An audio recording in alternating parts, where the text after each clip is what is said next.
Alors justement, vous étiez dans cet avion. Vous faisiez partie des 5 dirigeants du FLN détournés vers Alger ce 22 octobre 1956. Est-ce que vous pouvez nous rappeler d'abord le contexte? Pourquoi est-ce que vous vous rendiez de Rabat à Tunis ce jour-là? Eh bien, le but, c'était un but politique. L'idée, c'est d'aller à une conférence, conférence maghrébine avec les Marocains et les Tunisiens, qui permettent de modifier l'équation politique. Fini le tête-à-tête Algérie-France. Il fallait absolument que le problème devienne d'abord essentiellement un problème maghrébin, ce qui nous permet d'avoir un rapport de force. Donc l'enjeu était très important. Voilà, donc la conférence de Maghreb pouvait ouvrir la voie à... Voilà, c'est la raison pour laquelle vous avez pris cet avion ce Absolument, jour-là. absolument. Alors la thèse de M. Haikal repose sur le fait que le roi Mohamed V devait vous conduire à Tunis à bord de son propre avion et que ce serait le prince Moulay Hassan, Hassan II qui fut après Hassan II, qui a fait en sorte que vous preniez un autre avion, celui qui a été détourné. Vous savez que l'armée n'avait pas besoin de complicité. Depuis le 1er novembre, l'armée cherchait à décapiter la direction du FLN pour désagréger les structures qui combattent en Algérie. Le SDEC était sur place. Il n'avait pas besoin de complicité. Le SDEC était sur place aussi à Tunis, il était sur place au Caire. C'est là-bas qu'ils ont essayé de décapiter le bureau du Maghreb. Donc, il était exclu qu'il y ait une complicité au sein du pouvoir marocain, puisque le prince héritier Hassan II a transmis au roi Mohamed V ma crainte lorsqu'ils ont décidé que nous partions ensemble dans le même avion que le roi. Je les ai mis en garde là-dessus. Je n'étais pas d'accord, je les ai mis en garde contre les risques courait le roi Mohamed V. Vous aviez-vous suggéré de prendre un deuxième avion, de ne pas voyager en même? Absolument, c'est moi qui ai suggéré. Oui. Et bon, il est évident que la responsabilité incombe au SDEC d'ailleurs. Les préparatifs de l'enlèvement sont assez parlants. Alors justement, on y revient. Au cours de ce vol, donc le DC-3 d'Air Maroc atterrit à Alger au lieu d'atterrir à Tunis, ce qui est une surprise. Et puis là, c'est l'armée qui vous attend et qui vous arrête. Les 5 donc, dirigeants du FLN qui se trouvaient à bord de cet avion. Quel était l'objectif principal de la France en réalisant cette opération? Ne parlons pas de la France, l'objectif de l'armée. Parce qu'en fait, c'est l'armée qui avait je dirais, le monopole d'en finir avec la révolution algérienne. Donc ils ont de tout temps essayé, d'un côté, de faire des offensives dans les montagnes, mais en même temps d'en finir avec la direction extérieure. Et en vous arrêtant, ça pouvait désagréger totalement l'organisation intérieure. C'était décapiter un peu la tête, enfin décapiter le FLN à ce moment-là. Voilà. Alors nous avons retrouvé une émission, Les Dossiers de l'écran, à laquelle vous avez participé. C'était en 1982 sur la 2e chaîne française. Regardons ensemble un court extrait de l'intervention de Max Lejeune, qui était en 1956 secrétaire d'État français aux forces armées. Il s'agissait de quoi? Il s'agissait de l'interception d'un avion. Interception qui était demandée par le général commandant en chef en Algérie et par le général commandant la région aérienne de Nord d'Afrique. Hein, Brandon. Il fallait une réponse tout de suite. J'étais secrétaire d'État à la guerre, chargé de suivre les opérations militaires en Algérie. Comme j'ai dit au président de la République, quand il m'a dit « Expliquez-vous, monsieur le secrétaire d'État », je lui ai dit « Monsieur le Président, vous m'avez choisi comme ministre chargé de faire ce que j'appelle, moi, la guerre en Algérie, car c'est une guerre, c'est pas une opération de maintien de l'ordre. J'envoie tous les jours des soldats du contingent en Algérie. Je vais derrière eux sur les théâtres d'opération.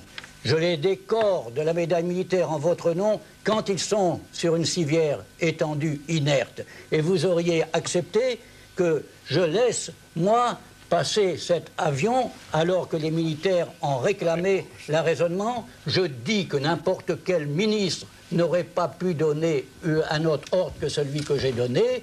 Il ne pouvait que couvrir les militaires. Alors, regardons aussi toujours dans ces dossiers de l'écran le journaliste écrivain Raymond Tournoux.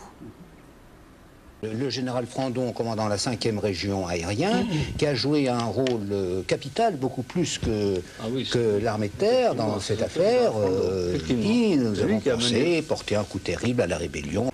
Alors, que pensez-vous de ces deux déclarations? Eh bien, la stratégie fondamentale de l'armée qu'exprime Max Lejeune et même l'autre personne qui était écrivain, c'est qu'il fallait à tout prix empêcher la conférence de se tenir parce qu'il pourrait y avoir des conséquences irréversibles en faveur d'une autre solution que celle de la guerre totale. Non, ce que je peux dire, c'est que les paroles de ces messieurs dénoncent d'une manière catégorique l'accusation de comment s'appelle ce journaliste-là, ce journaliste égyptien de Haïkal, oui. Puisqu'ils considèrent qu'ils sont dans une guerre totale et que dans cette dynamique, ils ne pouvaient que arrêter et priver la révolution algérienne de ses dirigeants. Alors, quelles ont été les réactions internationales à ce que vous appelez cet acte de piraterie? Ben, ça a été une levée de bouclier formidable. Oui. D'abord au Maroc. Ce qui était important du point de vue politique, du point de vue diplomatique, c'est la réaction très ferme, aussi bien du roi Mohammed V que du prince héritier, qui ont dénoncé. Et on ne peut pas ne pas quand même citer le fait que le roi Mohammed V a proposé de donner son fils en échange de la libération de ses hôtes, des hôtes qu'il avait reçus. Donc le roi Mohammed V avait proposé de vous échanger, vous cinq, contre son fils. Donc vous étiez, vous, emprisonné à Alger et de faire l'échange avec son fils. Ah, tout à fait, mais je crois que ce qui est important, la déclaration très forte du roi a eu quand même un retentissement formidable du point de vue de l'opinion et surtout du point de vue de la façon dont les Américains et les autres conçoivent. Parce que de tout temps, ils ont protesté contre la solution guerrière du problème algérien. Alors voilà. Sur l'impact international, on va regarder justement ce que dit Christian Pineau, le ministre français des Affaires étrangères de l'époque. Oui. Qu'est-ce qu'il y avait de si grave dans cette opération? Il y avait d'abord un acte qu'aucun chef d'État français ne pouvait accepter à l'égard du sultan du Maroc. Vous étiez, enfin les hôtes du sultan du Maroc. Il vous avait prêté un avion pour vous transporter dans un endroit déterminé. Nous ne pouvions pas, sans son consentement, à moins que vous ne violiez des lois internationales ou que vous ne couriez le risque de passer à proximité des côtes algériennes, nous ne pouvions rien faire sans son consentement et le roi du Maroc ne nous a jamais pardonné cet acte, c'est incontestable. La Tunisie non plus. Bon, nous avons donc perdu de ce côté-là un certain nombre d'espoirs et nous avons mécontenté l'opinion internationale. J'ai eu des conversations nombreuses avec les Américains qui étaient absolument hors d'eux lorsque cet événement s'est passé et je dis qu'il a fortement contribué à l'attitude des Américains lors de l'affaire de Suez.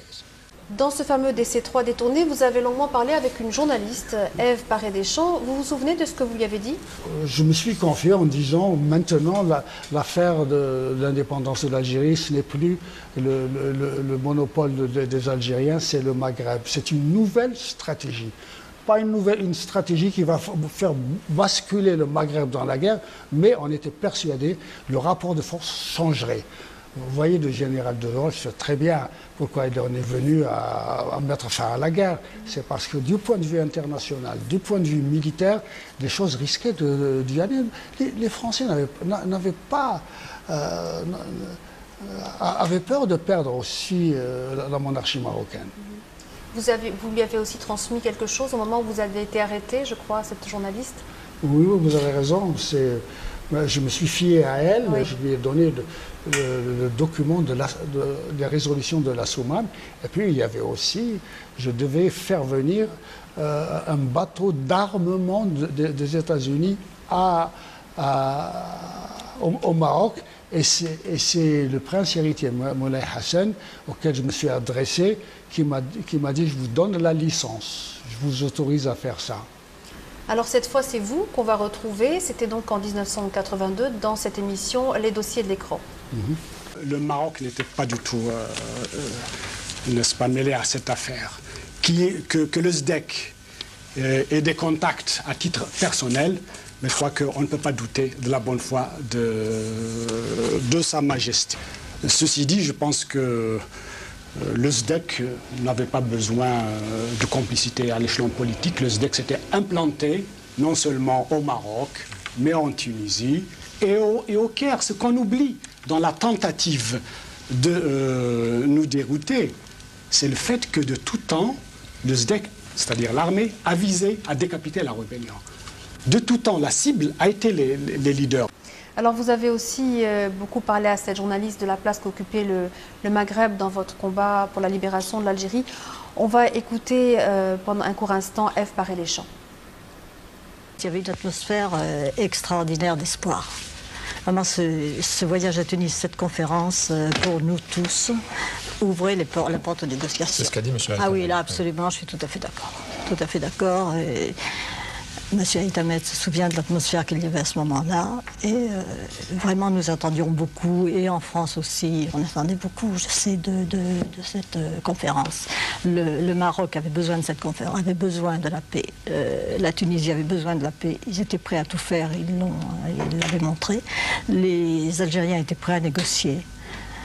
C'est M. Haït-Hamed. Les conversations que nous avons eues à Rabat avec le roi Mohamed V ont été très utiles. Nous avons des bases sérieuses pour une solution d'ensemble qui pourra être proposée à un gouvernement vraiment désireux de négocier. Il n'y a pas une solution marocaine, une solution tunisienne, une solution algérienne. Il y a une solution nord-africaine parce qu'il y a un problème nord-africain. Nous ferons une fédération des 3 pays d'Afrique du Nord.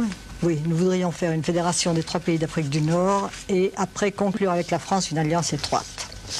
Est-ce que vous rediriez la même chose aujourd'hui de la place qu'occupait le Maghreb dans votre combat pour la libération de l'Algérie? Est-ce que vous appelez cet acte de piraterie?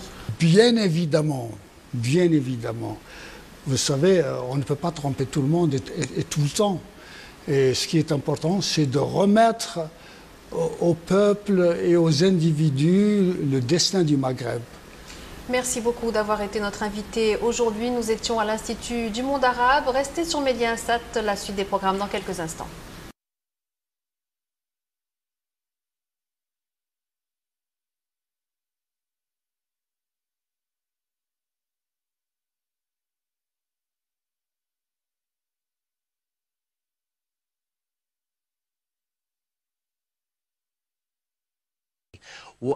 وأظن أنه الأمير الحسن هو بالتحديد من أقنع السلطان أنه يفصل، هو يركب طيارة والجزائريين لحمايتهم ولكي لا يظهروا ياخذوا الطيارة الثانية، وهذا هو التغيير الذي حصل. لكن الأمير الحسن لم يكن بعيدا على الإطلاق عن عملية خطف قادة الثورة الجزائرية، وهو له في هذا منطق معين. لكن حصل خطف الزعماء الجزائريين وبدا قدام الفرنساويين انهم قدام فرصه من ذهب